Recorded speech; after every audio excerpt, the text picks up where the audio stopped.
Hello and welcome. It's Greg Chambers with LeadGen Compass, and this is a webinar. This is a meta webinar, right? This is a webinar about webinars, about how we do webinars. And it's 11 o'clock. Looks like people are starting to get signed in. And so I'm going to go ahead and share the screen. And this time I won't start on the last screen. I'm going to start on the first screen. All these things you learn about webinars. Most of this is going to come from, this is how we do webinars, which I don't know if it's even considered a best practice, but it's our internal best practices.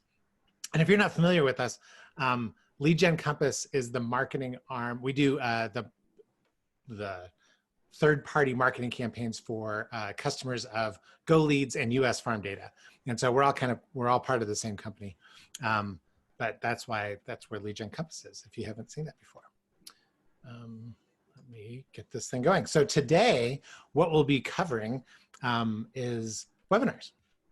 Pretty simple. We'll talk about why we do them. We'll talk about the steps that are involved in putting one of these on, and our solution to the problem of how do you put out regular webinars. And then the post-webinar work, which I think is probably where we get the most value from the webinar, not the webinar itself, and some tools for you, which we will put together and in an email, when we send you the recording, we'll send you a list of a few different things that have not been made yet, but we'll make them real quick. And where this whole thing came from, just so you know, like why do it? I had a conversation a few months ago with somebody after we had released another webinar, and he called in because he said, wow, you guys do a lot of webinars. It became clear through the course of it. I don't think he's ever actually sat through any of our webinars, but he gets invited to all of them. And that was the impetus for him calling us and then us eventually doing some work for him.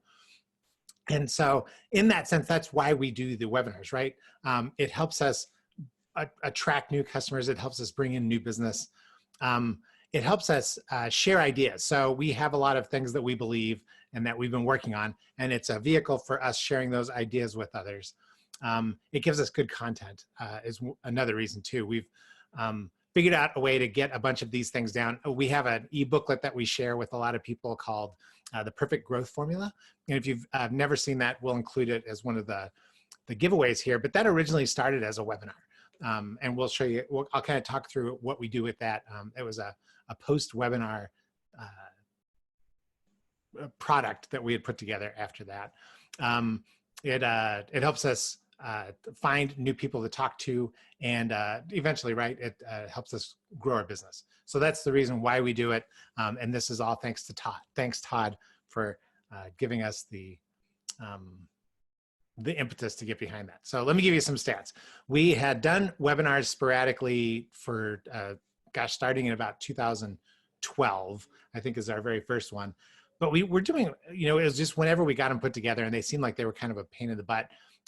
About April of 2018, exactly April of 2018, we decided that we were going to do them consistently. So we put out a schedule, and we were going to use it for lead generation because we had noticed that we did get some leads, even if the webinars had not been attended.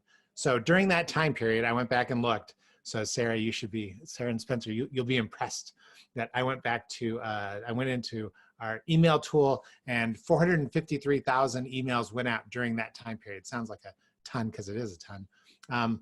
People who looked at it, right? So those are actual tracked opens. So downloaded the image, turned images on, and so we know they at least probably saw the email 40,000, right? And I would put Todd in that group of the looky-loos. I don't think he actually, I never saw him registered as an attendant, because when we look at attendees, we put out, I want to say there was 10 webinars during that time period.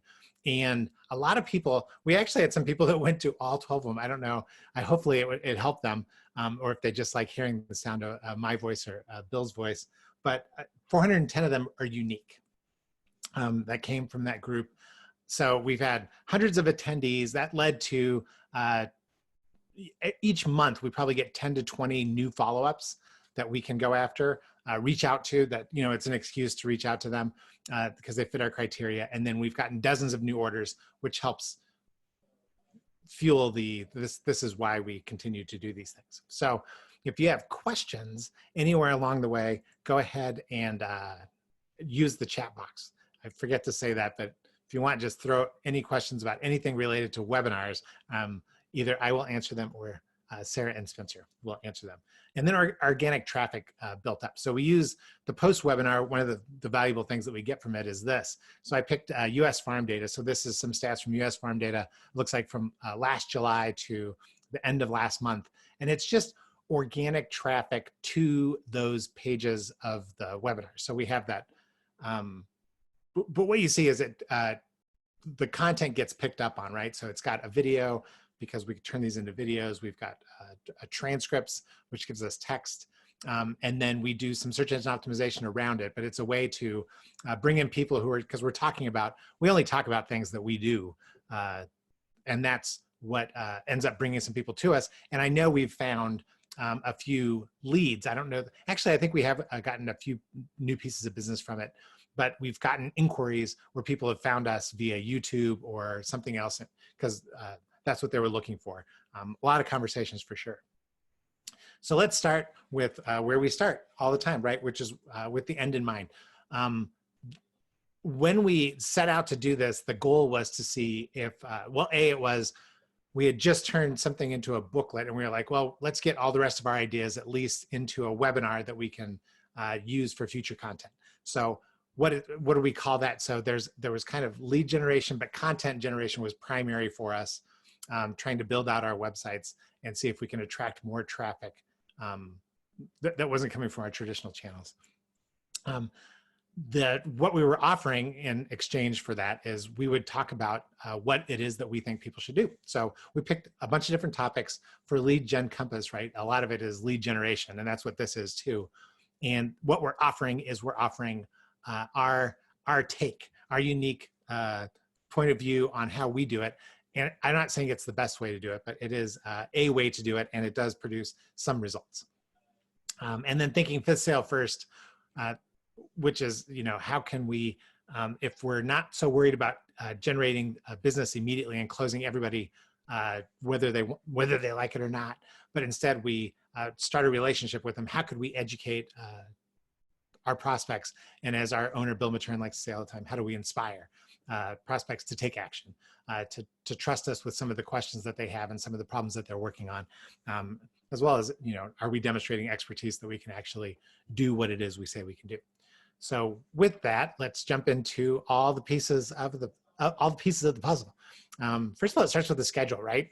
The first thing we do is we pick a date and time that we're going to go live. So in this case, we've defaulted to a lot of Thursdays at 11 a.m. Central Time. And why is that? Is it because some algorithm has told us that that's the perfect time for people, or not really? It's a time that fits into our schedule. 11 a.m. is enough time that if I've forgotten about the presentation, I can put finishing touches on it in the morning. It seems to be maybe over lunch we could make up all sorts of reasons why it's there, why it's at that time, but first thing in the morning, if I'm trying to get Bill Matern to do it with me, he can't do it first thing in the morning because he just gets too swamped, but around 11, he's thinking about lunch, and so it's a good time for us.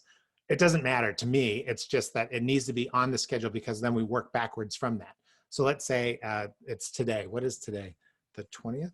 21st. So the 21st, if we're gonna go live 21st, and then when are we gonna set up the reminders? So the reminders are, you probably received either one this morning or one earlier this week or one this time last week. We've kind of defaulted to 3, right? So we do it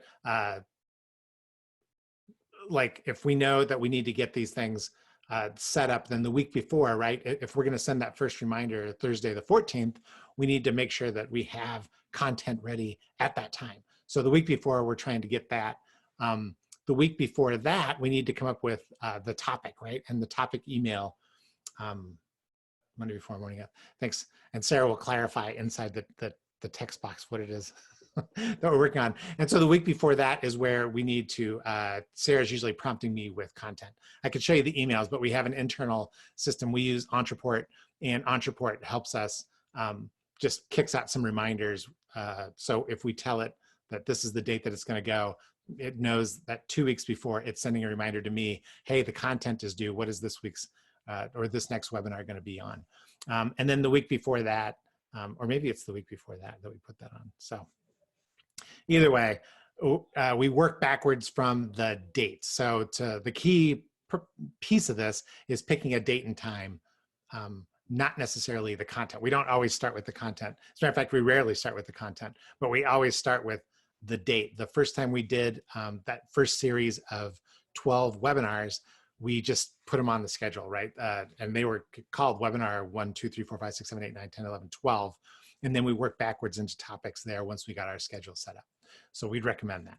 When we talk about organizing, so I say, let's talk organizing. And I am going to pull up a little note here to remind myself what I'm talking about. When we talk about organizing, it's who is it that is going to attend the webinar, right?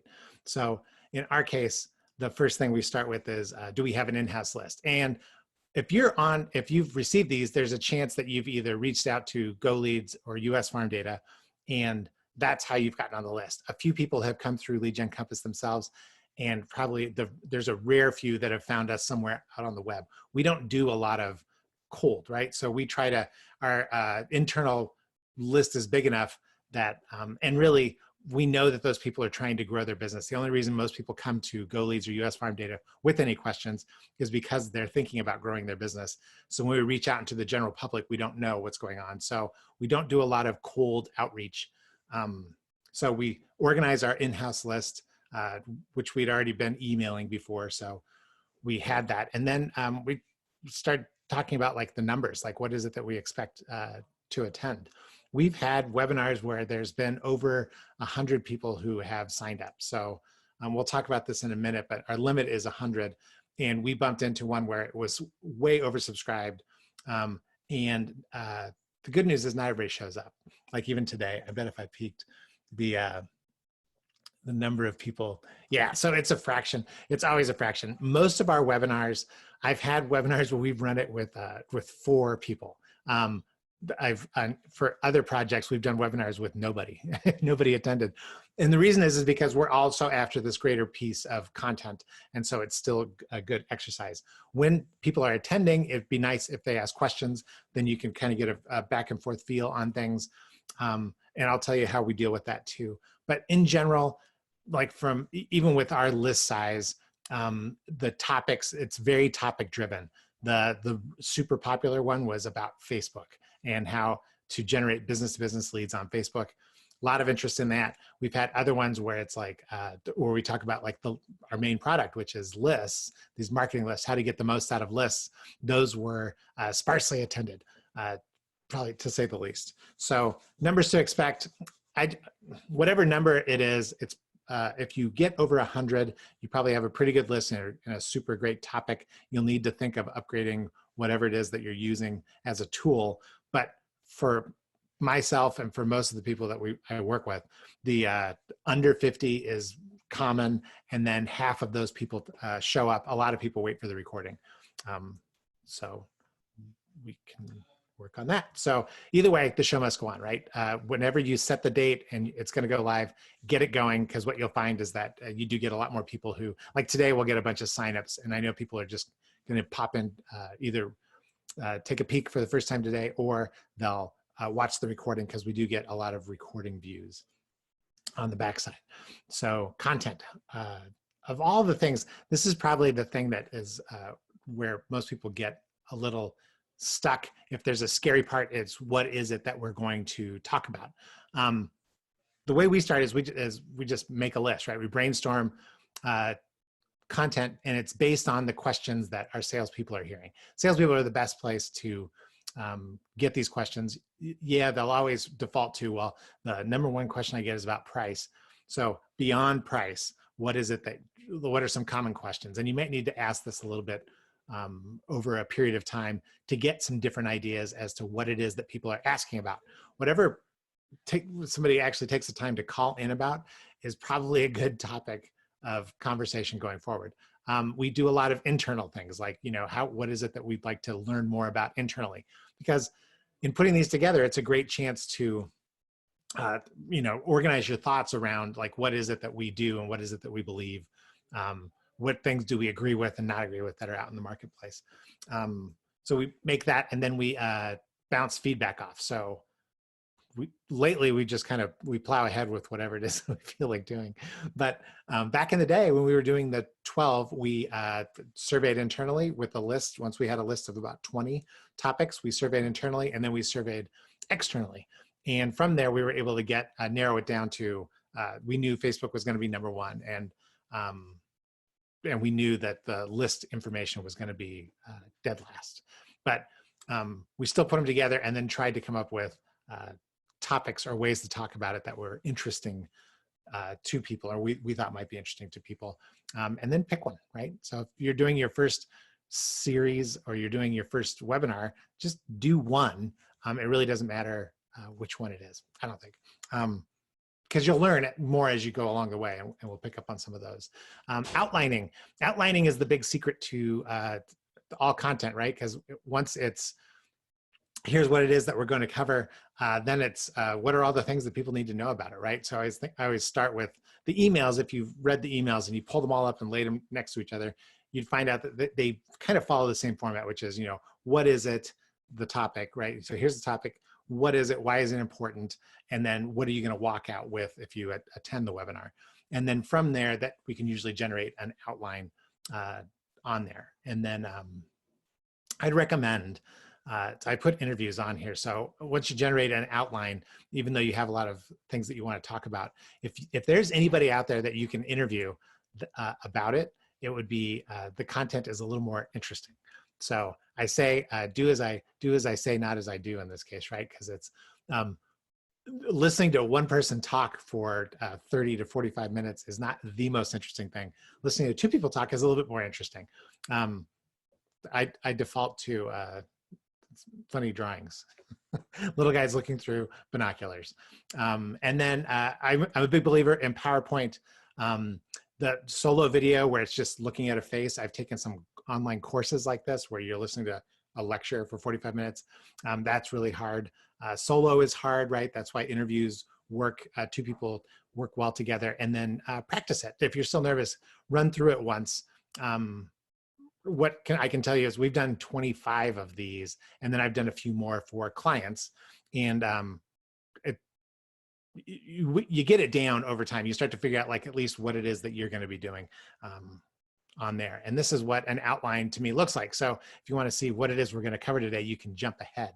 Right now we're in that lower part, which is let's talk about the scary part, content, right? So this is all, and it's just ticks of these are things that I think we should cover, or that I would want to know, or that I'm comfortable talking about, right? There's a million things to know about webinars. These are all the things that I think are important. So up to this point, what have we done, right? We've picked a date. We've kind of scheduled like what we're going to need to do up to that date to make it happen. And then now we've worked on content and started to build some content. So with that, now let's jump into where people have a lot of questions, which is technology. What is it that we should use? We use Zoom. How did we end up on Zoom? I don't remember on there because I know the cost is part of it, right? For 100 users, I think for a Zoom license and then the webinar upgrade, it's less than 75 bucks. I'm guessing. It's been a while since I've looked at it, but it's user-friendly. Most people seem to have been able to, long before the pandemic forced everybody to use Zoom. It was one of the easier tools to use, so we used it. But in the past, what have we used? We've used GoToMeeting, WebEx, one out there, Click Meeting, we used quite a bit for a while. Free Conference Call, we did some webinars on there. Google's products, I forget what it was Google Chat, I think, before, and now it's called Google Meet, maybe. We've tried live streaming.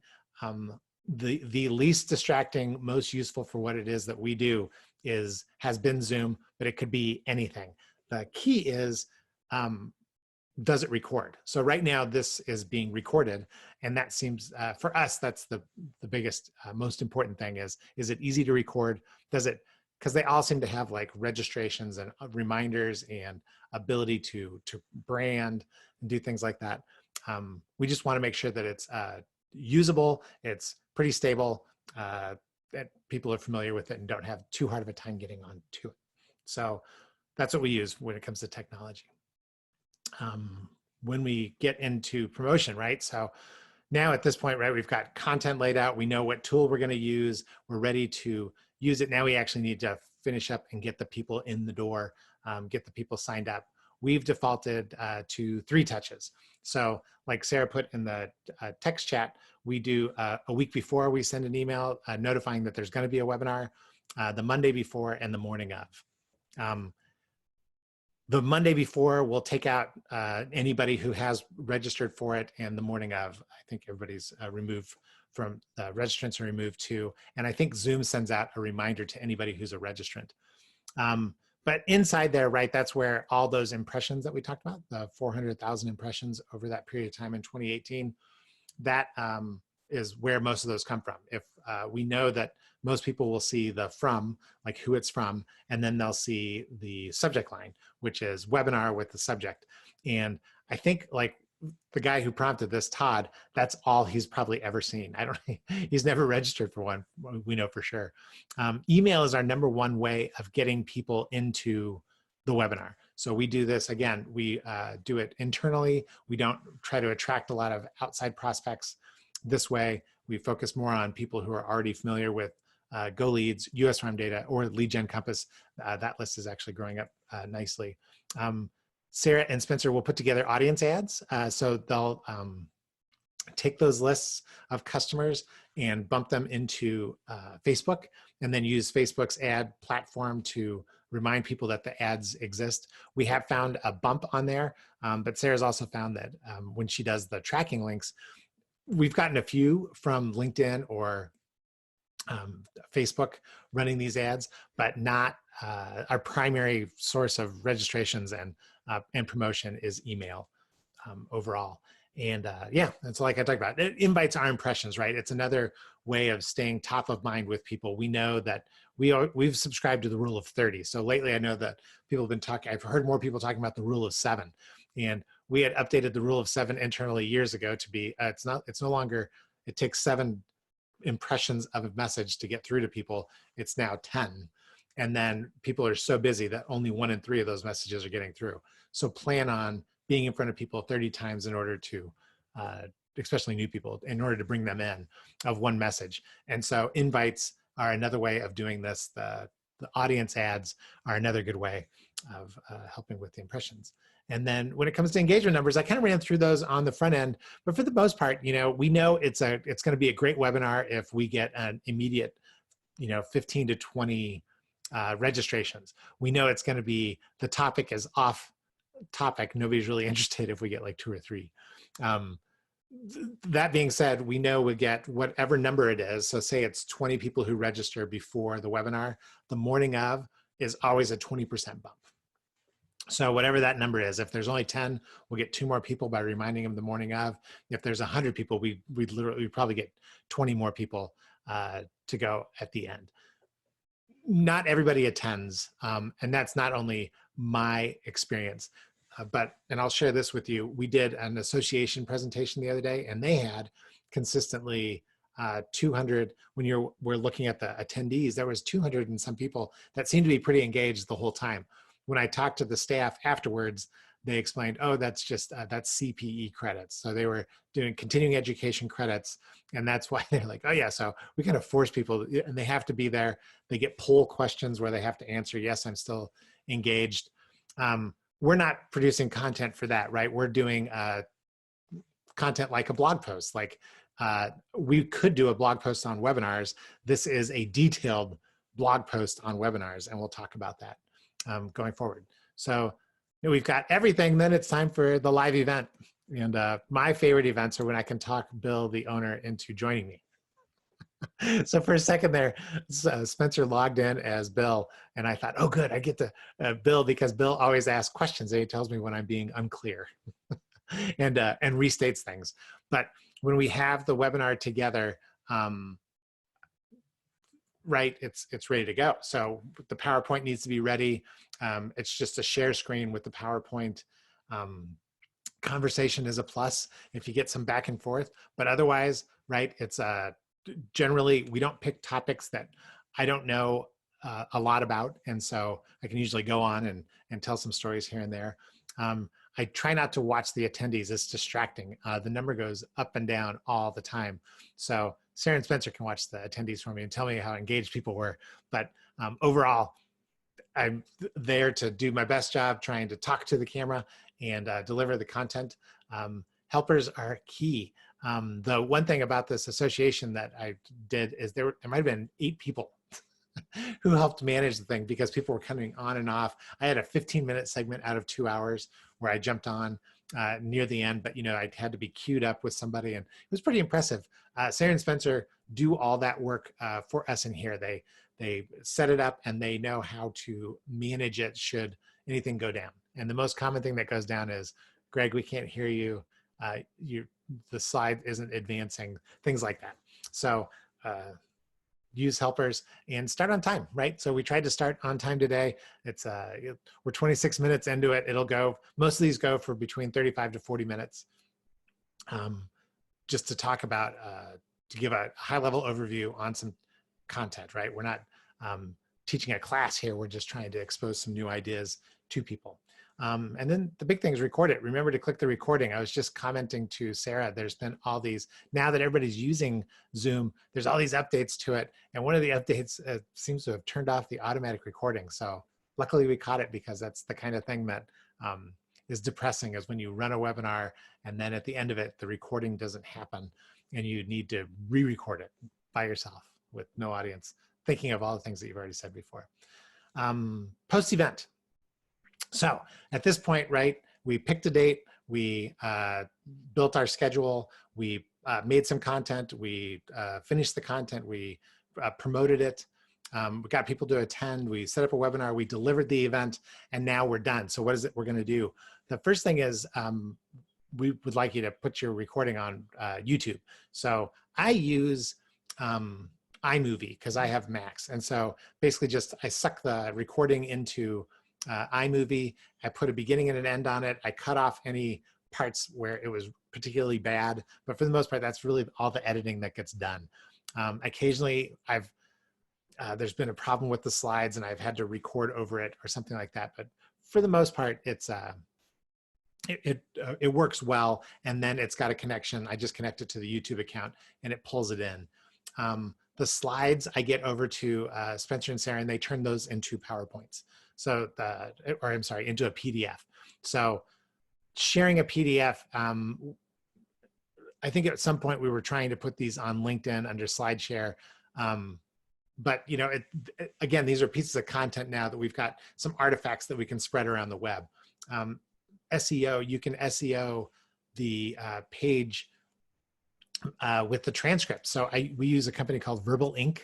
And there's tons of them out there, but I think they'd use a little bit of a robot, and then there's somebody who goes through and kind of helps you edit it, and they clean it up, and you can clean up that text. And so that second slide that you see there we'll turn those into slides like that. The part of that slide that's being shown will include the text that goes with it. So it's a useful thing on the page, but we found that that Google likes it too, because they can find whatever it is that I'm saying. Sometimes people are searching for answers on those things.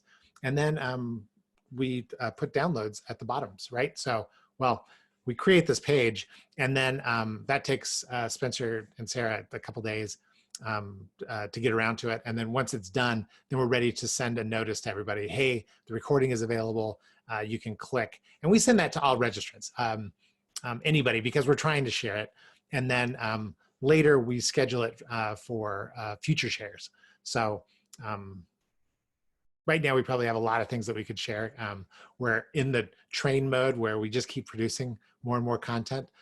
At some point we probably take all these things and put them together. Spencer's got some great ideas on how to make use Entreport to, if somebody pulls down a webinar, to feed them future webinars on over a period of time, things like that. But those are the things that you can do when you have it. But when you're done, you're ready, right? The point is to move on. You give it your best shot. Some of these are great, they're worth recording and having around forever. Other ones could disappear tomorrow. I don't know which one is which though, right? It's the right information, hitting somebody at the right time is useful to them. So these are all the recordings that we put up. You know, we try to do you can make in YouTube, you can also do an intro screen so that it doesn't pick whatever slide as the front facing slide. And then you can kind of see how we brand those as we go forward. You'll see a couple numbers in there, 5 and 6. Like most things, the more spammy, spammy is the absolute wrong word. The more clickbait worthy that you make the headline, the better the click through goes. So lists are great. I just don't always think in terms of lists, but 5 ways to do this, or 6 ways to do this, or the top 6 simple steps I see right there, 10 ways to do something. Those tend to get decent registrations and attendees, and I probably need to do more of them. But at the same time, you get tired of making some of this stuff. You don't want it just to be all numbers that are on there. And then we're ready for probably the most important part, which is follow-up on this. When we have people who have registered for these webinars, the first thing we do is we run them through our scorecard.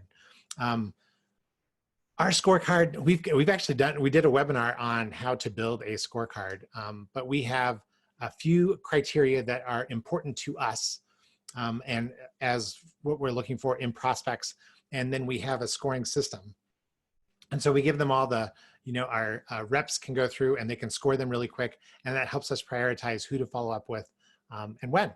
And so the follow-up is pretty simple, right? It's I'm following it because you attended the webinar.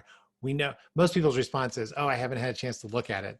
And it really doesn't matter, right? Because what we're after is we are trying to start a new conversation with them, and the content becomes a way to do that. So if you're on the receiving end of these calls, know that it's whatever your answer is, it's going to be the right answer. If you watched it and enjoyed it, they're going to say good. If you haven't had a chance to watch it, they're going to say that's why I called, or at least they should be doing that. And then trying to get into a conversation about what it is that you're trying to do on there, and then get ready for the next one, right?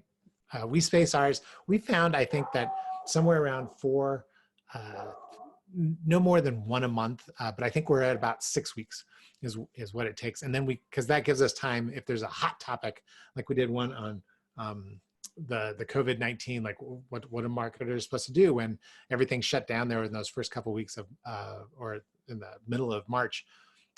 What is it that we're going to do, and what is it we see our customers doing? We can fill in pretty quickly. And again, and so I say promote the best ones to prospects. You will have some in there that are much better than others by viewership, by registrants. You'll get better feedback from them, and those are the ones that become pieces of gold for the sales reps, and the sales reps can share them with reps as they go, or I'm sorry, with prospects or with anybody who's new. But it's things of value, right? It's little artifacts of value that we can give to people and push those things out there. The one thing I didn't put on here though is that with that transcript, and maybe because it was on the other page, with the transcript, the other thing that you can do besides making the slides is you can turn it into a book, like that perfect growth formula, which if I go backwards, you can see at the bottom there, downloads, the perfect growth formula. We had our copy editor. She spent a lot of time cleaning up the talking text and reading text don't always match up. And so she spent a lot of time fixing that up. We invented some process graphics that we worked through, and then made it into an actual artifact that we can hand out. So that's a good idea too. So, whew, how am I doing?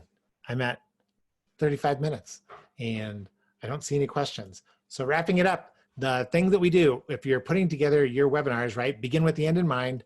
What is it that you're trying to get out of this? Because that's how we can best measure if this is working or not.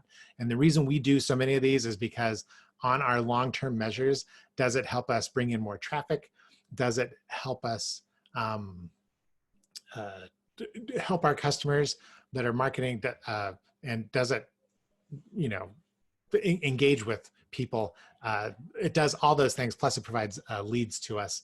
Get it on the schedule. And by that, I mean, just commit to it, right? You're going to make it work, organize everyone and everything around it, and then get focused on the content. I think you'll find when you focus on the questions that people are asking you, that's usually where good content comes from. Set up the technology. I'm pretty technology agnostic at this point. Promote it. Just set up a schedule for promotion. You can promote it as heavily or as unheavily as you want. The live event day, it's going to go great. I promise you, you'll be fine.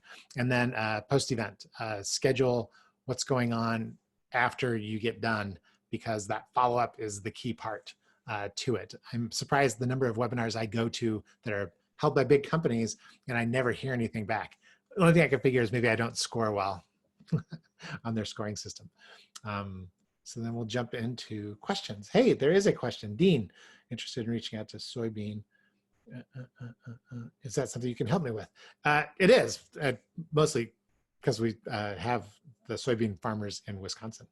And so we need to get you in touch with Susan over on the farm data side if you haven't talked to her already.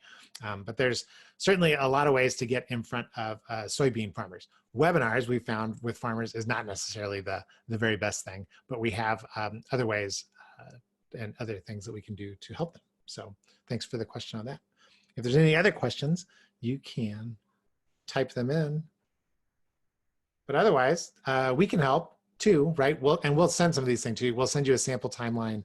We'll send you sample outlines. Right now, Spencer and Sarah taking notes. We'll send you some sample emails, with redacted emails, so they'll look like government things. I'll show you what one of the follow-up scripts looks like on our end, and we're always available as outsourced help. We do this as well as a lot of other marketing activities for ourselves, for GoLeads, LeadGen Compass, for a group of clients, and we're ready to help you with that same stuff too. So that's it. That's our information. Dean will probably have Susan reach out to you there. If you need help with webinars, send us your questions and we will do our best to answer them. Zero response. We're not going to, well, this time we will respond even, and if it's not me, it'll be Bill who gets back to you. And we'll go from there. All right. Well, thanks for your time. And as I promised, or I probably didn't promise this time, but it's usually always the same thing, 40 minutes, 45 minutes, and we go from there. Thanks a lot. I'm going to stop sharing here. And thanks for your time. Take care. Oh, by the way, if you get the LeadGen Compass email, I had put in there that I was going to do a new background. And there it is. I picked the EastEnders pub background. That's right. Would like to be right now. Maybe I'll go there for lunch.